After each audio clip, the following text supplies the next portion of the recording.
ஆண்டவராகிய இயேசு கிறிஸ்துவின் நாமத்தினாலே எங்கும் நிறைந்தவர்களின் சார்பாக வாழ்த்துக்களை தெரிவித்துக் கொள்கிறேன். இந்த காலவெளியிலும் கூட கர்த்தருடைய வேதத்திலிருந்து நாம் சில விஷயங்களை தியானிக்கப் போகிறோம். ஆதாரமாக எடுத்துக்கொண்ட வேதவசனம் நீதிமொழிகள் எழுதின புஸ்தகம் 3வது அதிகாரத்தில் நம்ம என்ன செய்ய போகிறோம், 24ஆம் வசனத்தை நம்ம மையமாச்சு பார்க்க போகிறோம்.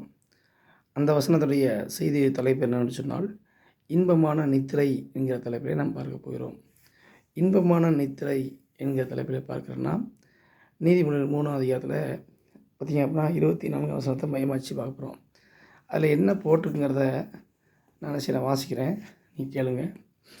அதில் போட்டிருக்குது, நீ படுக்கும்போது பயப்படாதிருப்பாய், நீ படுத்து கொள்ளும்போது உன் நித்திரை இன்பமாக இருக்கும். இப்படியாக இந்த வசனம் போடுகிறது. சரி, இன்றைக்கி இந்த செய்தியை பார்க்கலாம். இன்றைக்கி அநேகருடைய வாழ்க்கையில் அந்த நித்திரை என்று சொல்லக்கூடிய தூக்கமானது இல்லாமல் இருக்கிறது. பொதுவாக ஒரு மனுஷனுக்கு தூக்கம் என்பது அவசியமான ஒரு காரியமாக இருக்கிறது. ஒரு ஆணாக இருந்தாலும் சரி, பெண்ணாக இருந்தாலும் சரி, குழந்தையாக இருந்தாலும் சரி, வாலிபராக இருந்தாலும் சரி, எப்பேற்பட்ட ஒரு பொறுப்பில் இருந்தாலும் சரி, பெரிய லெவலில் இருந்தால் கூட சரி, அவங்களுக்கு அந்த நித்திரையாகிய தூக்கம் அவசியமாக இருக்கிறது. மனிதனுக்கு தூக்கம் அவசியம், ஓய்வு அவசியம் என்று தான் ஆண்டவராகிய இயேசு கிறிஸ்து கூட அவனுக்கு அந்த என்ன செஞ்சார், இளைப்பாறுதலை கட்டளையிட்டார். அப்படிப்பட்ட ஒரு சூழல் இருக்கும்போது இந்த நித்திரை என்கிற அந்த காரியம் மிகவும் முக்கியமான ஒரு பகுதியாக மனுஷனுடைய வாழ்க்கையில் அங்கமாக இருக்கிறது. எல்லோரும் காலையில் வேலைக்கு போவாங்க, சாயந்தரம் வருவாங்க, சாப்பிடுவாங்க, பிறகு நைட் ஆனால் தூங்குவாங்க, திரும்ப காலையில் எழுந்திரிப்பாங்க, வேலைக்கு போவாங்க. இப்படியே ஒரு பழக்கமாக இந்த உலகத்தில் இயங்கிட்டு இருக்குது எத்தனை வருஷங்களாக. ஒவ்வொருவரும் அப்படி இருக்கட்டும். இருந்தாலும் அநேகர் படுக்கிறாங்க, தூங்குறாங்க அப்படின்னு சொல்லி இருக்கிறாங்க. ஒரு சிலர் தூக்கம் சரியாக வரலங்கிறாங்க. ஒரு சிலர் பயமாக இருக்குங்க. இன்னும் பல சொல்லப்போனால் நிம்மதியே இல்லை, தூங்கவே முடியல, தூங்கினா மண்டைக்கில் ஏதோ ஓடுற மாதிரி இருக்குது, கிருங்குது அப்படின்னு சொல்லி சொல்கிறாங்க. இருக்கட்டும், அந்த வேத வசனம் சொல்லுது, நீ படுத்து கொள்ளும்போது உன் நித்திரை இன்பமாக இருக்குன்னு சொல்லி வேதம் சொல்கிறது. ஆனால் அந்த வேதம் சொல்கிற வார்த்தையின்படி பார்க்கும்போது நம்ம எல்லாருடைய தூக்கமும் இன்பமான நித்திரையாக இருக்கிறதா, அல்லது நம்முடைய தூக்கமானது இன்பமாக தான் இருக்கிறதா என்பதை யோசித்து பார்க்கணும். நீ செய்தியோட தலைப்பு என்ன சொன்னு பார்க்கும்போது இன்பமான நித்திரைன்னு சொல்லி பார்க்குறோம். அந்த நித்திரையே இன்பம் இல்லாமல் இருக்க, அந்த நித்திரையில் இன்பத்தை பார்க்க முடியலையே, நித்திரையில் பயத்தை தான் பார்க்க முடியுது, நித்திரையில் பார்த்திங்க அப்படின்னா சமாதானம் இல்லாத நிலையை தான் பார்க்க முடியுது, நித்திரையில் அந்த சண்டை காட்சிகள் பார்க்க முடியுது. தூங்கும்போது நான் அப்படி பார்த்தேன், நான் இப்படி பார்த்தேன், அவங்க என்னை சண்டை போடுறாங்க, என்கிட்ட அடிக்க வராங்க, இப்படி தான் பலவிதமான ஒரு காரியங்களை தூக்கத்தில் சொல்லிகிட்டு இருக்கிறோம். தவிர ஒரு உண்மையான ஒரு ஆழமான அடிப்படையில் பார்க்கும்போது இன்பம் நிறைந்த நித்திரை எங்கேயுமே யாருக்கும் இல்லை. அப்போது அதுக்கு பல காரணம் சொல்லுவாங்க. என்னென்னா, எனக்கு மனசு சரியில்லை, அதனால் தூக்கம் வரலம்பாங்க.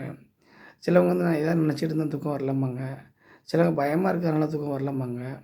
சிலவங்க நினச்சிவாங்கன்னா, நான் சண்டை போட்டு வந்துட்டேன் வீட்டில், அதனால் தூக்கம் வரல அப்படிம்பாங்க. சிலவங்க நான் தப்பு செஞ்சுட்டேன், மனசு குத்திக்கிட்டே இருக்குது, தூக்கம் வரலம்பாங்க. சிலவங்க நோயாக இருக்கேன், அதனால் தூக்கம் வரலம்பாங்க. இது போன்று பல நபர்கள் பலவிதமான காரணங்களை சொல்லியிருக்கிறாங்க, இல்லைன்னு சொல்லலை. ஆனால் உண்மையான காரணம் என்னவென்று சொல்லி பார்க்கும்போது அதுக்கு பல காரணங்கள் சொன்னாலும் ஈடாகாது. அந்த தூக்கம் ஏன் வரலை அப்படின்னு பார்க்கும்போது அதனுடைய தூக்கம் பார்த்திங்க அப்படின்னா வராத காரணம் பிசாசுடைய செயல்பாடுகள் தான். தேவனுடைய கட்டளைக்கு கீழ்ப்படியாதபடிக்கு இருதயத்தை திசை திருப்பி விட்டு அப்படியே நினச்சிடான் பிசாசு, எல்லாரையும் வேறு மாதிரி கொண்டு போகிறான். தேவனுடைய வார்த்தை கீழ்ப்படிந்து அது அப்படி நடந்தாலே எல்லாம் கிளியர் ஆயிரும், எல்லாம் சரியாயிரும். ஆனால் சாத்தான் அதை என்ன செய்கிறான், புரிந்து கொண்டு ஜனங்களை தேவன் பக்கம் வரவிடாதபடிக்கு தடை செய்யறதுக்கு என்னென்னமா செய்யணுமோ செஞ்சிட்ருக்கிறான். செஞ்சு அவங்க நிம்மதியை சீரெடுத்து குலைச்சி தூங்கூடாமல் ஆக்கிட்டு இருக்கான். ஆனால் கர்த்தருடைய வார்த்தை ஜனங்களுக்கு என்ன சொல்லுதுன்னா, நீ படுத்திருக்கும் பொழுது அல்லது படுக்கும் பொழுது உன் நித்திரை இன்பமாக இருக்குன்னு தான் கர்த்தருடைய வார்த்தை வாக்காய் கொடுக்கிறது. அப்படிப்பட்ட அந்த வாக்கை கொடுக்கக்கூடிய அந்த கர்த்தருடைய வார்த்தையானது என்ன சொல்கிறது, அதை எப்படி சொல்கிறதுங்கிறத நம்ம ஆழமாக பார்த்தா தான், அதை கை கொண்டால் தான் நம்ம அந்த வார்த்தையை என்ன செய்யணும், அனுபவிக்க முடியும். இன்பமான நித்திரை சொல்லி பார்க்குறோம், நம்ம வாழ்க்கை இன்பமே இல்லை, நித்திரை இல்லை. அப்போ இனி அந்த இன்பமான நித்திரை வர வேண்டும் என்று சொன்னால் என்ன செய்யணும், என்ன செஞ்சால் வரும்னு பார்க்கும்போது அந்த வசனத்திலேயே போட்டு வாசிக்கிறேன், கேளுங்க. என் மகனே, இவைகள் உன் கண்களை விட்டு பிரியாதிருப்பதாக, மெய்ஞானத்தையும் நல்ல ஆலோசனை காத்துக்கொள். அப்போ மெய்யான ஞானத்தையும் நல்ல ஆலோசனையும் தேவன் தருகிற ஆலோசனையும் காத்துக்கொள்ளணுமா. இருதயத்தில் வசனத்தையும் கர்த்தருடைய ஆலோசனைகளையும் நல்ல காரியங்களையும் காத்துக்கொள்ளும் பொழுது, அப்போ அந்த காத்துக்கொள்கிற நிலை ஏற்படும் பொழுது ஒரு இன்பம் உண்டாகும். அந்த இன்பத்தோடு கூடிய வருகிற நித்திரை தான் நம் வாழ்க்கையில் சிறந்ததாக இருக்கும். அந்த வசனம் தெளிவாக சொல்கிறது, என் மகனே, இவைகள் உன் கண்களை விட்டு பிரியாதிருப்பதாக.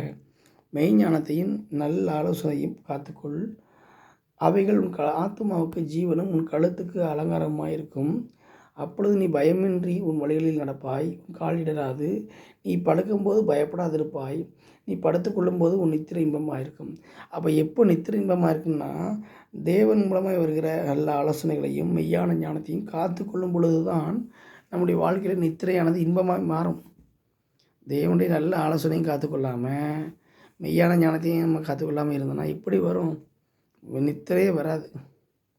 ஆகவே இதை கேட்டுக்கொள்கிற ஒவ்வொரு தேவ பிள்ளைகளும் வாலிப சகோதர சகோதரி தெரிந்துகளுடைய விஷயம் என்று சொன்னால், வாழ்க்கையில் நிம்மதியான உறக்கம் தூக்கம் வர வேண்டும்னா, நித்திரை ஏற்பட வேண்டும் என்று சொன்னால், தேவன் மூலமாய் வருகிற நல்ல ஆலோசனைகளையும் மெய்யான ஞானத்தையும் ஏற்றுக்கொண்டு அதை இறுதியில் காத்து கொள்ள பழக வேண்டும். அப்படி பழக வேண்டும் என்று சொன்னால் நம்ம ஒப்பு கொடுக்க வேண்டும். இப்படி இருந்தால் நிச்சயமாக நம் வாழ்க்கையில் நம் நித்திரை இன்பமாய் மாறும். இன்றைக்கி அநேகருடைய வாழ்க்கையில் நித்திரை இன்பமாக இல்லாத காரணம், தேவனுடைய ஆலோசனையை கேட்குறது இல்லை, தேவனுடைய ஞானத்தை மதிக்கிறது இல்லை, அதை காத்துக்கொள்வதும் கிடையாது. அப்புறம் எப்படி நித்திரை இன்பமாக இருக்கும்? ஆகவே இந்த வார்த்தையை கேட்ட ஒவ்வொருவரும் இன்றைக்கு ஒப்பு கொடுத்து மனம் திரும்பி தேவனுடைய நல்ல ஆலோசனைகளுக்கு ஒப்பு கொடுங்க.